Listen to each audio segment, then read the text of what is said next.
just perfect for getting out on the water. The Central Coast boasts some of Australia's most magnificent waterways.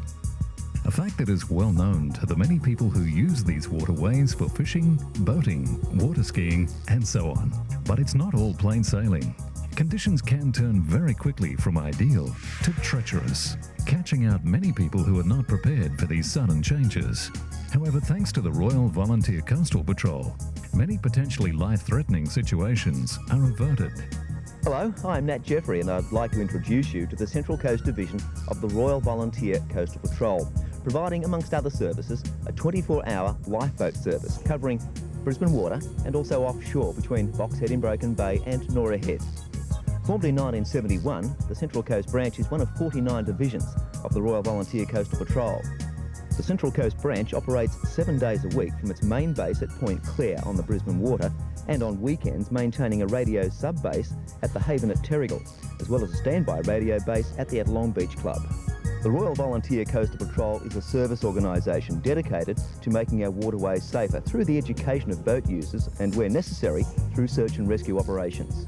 The RVCP has a long and distinguished history, stretching back as far as 1937, when the organisation was established as the Volunteer Coastal Patrol. By the end of 1940, the VCP had over 2,000 members and 500 small ships in 3 states. The patrol played a vital role during World War II, maintaining the security of Sydney Harbour and assisting the Army with coastal reconnaissance. The Volunteer Coastal Patrol was incorporated in 1963 and was granted the use of the Royal prefix in 1974. The patrol maintains very close ties with the Waterways Authority and the New South Wales Police Department, as well as undertaking regular activities with state ports and harbour authorities and state emergency services, including the Fire Brigade, Rural Fire Services and Ambulance Service. Today, the Royal Volunteer Coastal Patrol is probably the largest and most respected maritime rescue organisation in Australia, and its role continues to expand as more and more people venture out to sea in powerboats and sailing vessels. Members undertake training programs, take regular patrol duty and work alongside the water police and harbour authorities to save lives at sea. But there's a lot more to the patrol than its rescue service. For instance, did you know that the Royal Volunteer Coastal Patrol also conducts licence tests for boat licences? The Royal Volunteer Coastal Patrol serves the community in many ways, providing crew, safety boats and expertise to assist in the running of such events as the BOC Around the World Challenge, the Sydney to Hobart Yacht Race, the Festival of Sydney Ferrython and many more. In addition to its activities on the water, the patrol also provides marine education courses for the general public on seamanship, basic and coastal navigation, seamen's meteorology and radio operation, as well as maintaining a radio safety network with its Marine Radio Safety Service. The patrol's radio bases constantly monitor the marine radio distress and calling frequencies on MFHF, VHF and the popular 27 MHz band. The Central Coast Division currently boasts over 100 members. That's 100 people who give freely of their time to provide a service that most of us take for granted. But like any volunteer organisation, they're always looking for new members. So who can join the Coastal Patrol? Quite simply, everyone. Young or old, man or woman, all can be part of the Coastal Patrol. While it helps to have an interest in the sea, experience is not essential.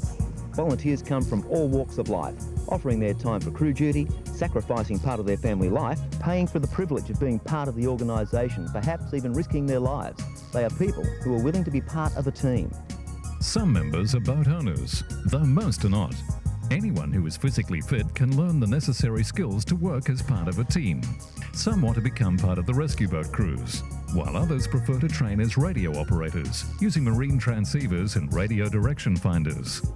Most members stand watch on average 1 weekend in 4, or work regularly 1 day each week on the midweek watch.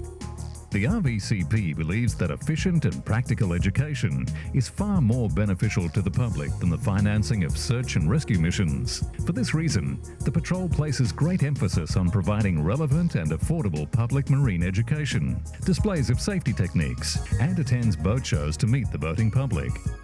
While justifiably proud of its past, the RVCP knows it always has to plan for the future, updating its communications and rescue procedures to accommodate new technology and to be prepared for new situations that may arise in our rapidly changing world. To this end, the Central Coast Division has been fundraising for several years for the purchase of a new rescue boat and a refit of its base radio rooms and standby stations. The Division's current rescue boat, which was purchased second-hand in 1986, is due for replacement to enable faster offshore and rescue activities. The planned new vessel will be a fast-response all-weather craft capable of operating offshore up to 15 nautical miles. Many people are surprised to learn that the Coastal Patrol is self-funding, and the Central Coast Division is totally dependent on the local community for contributions. Considering fuel, phone costs, electricity, rates, maintenance, and so on, it currently costs around $30,000 a year to operate the Central Coast Division. This is increasing each year and does not cover the cost of any capital expenditure items. Nevertheless, over the past 2.5 years, the division has raised $43,000 towards the purchase of the new rescue vessel, proving that the Central Coast community wholeheartedly supports and endorses the services provided by the Royal Volunteer Coastal Patrol. Each year, the number of recreational boat users increases, and many of these boat owners are using waterways around the Central Coast. With the increase in numbers, the demand for emergency assistance grows, presenting the Royal Volunteer Coastal Patrol with an even tougher challenge, that of ensuring safety of life at sea. Remember, the Royal Volunteer Coastal Patrol is a community-based service, operating as a registered charity and depending upon voluntary contributions for its income. So spare a thought for the people who give their time and expertise to the Royal Volunteer Coastal Patrol, and give some thought to helping out either by becoming a member or by making a donation. You can contact the Central Coast Division at the address on the screen, or look for their display at the next boat show. And next time you're on the water, have a great time, but remember to play it safe by observing the rules.